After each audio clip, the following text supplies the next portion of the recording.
Bien, nous, on était ravis de participer à cette table ronde parce que nous sommes experts comptables auprès des comités d'entreprise. Donc, on voit tous les jours les conséquences de l'évolution du travail et on a pensé intéressant d'apporter notre contribution d'experts qui voyons au quotidien ces évolutions. Quelques éléments clés par rapport à ce que nous observons, c'est que d'abord les entreprises souvent les globalisent.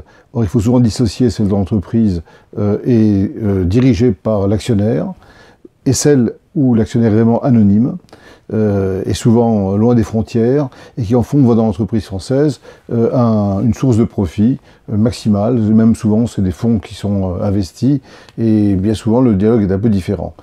On voit aussi qu'il y a des évolutions de fond dans le cadre du travail. On parle d'ubérisation, mais on voit aussi beaucoup de flexibilité.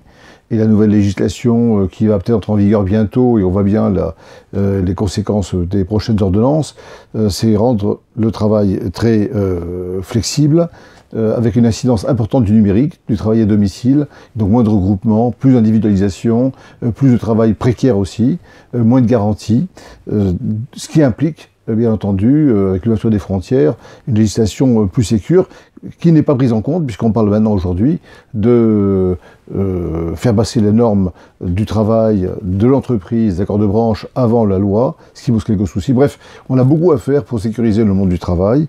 Et notre conclusion, c'est que la solution passe par le dialogue social. C'est une évidence qu'il faut absolument travailler davantage ce dialogue, communiquer, informer, faire participer plus les salariés.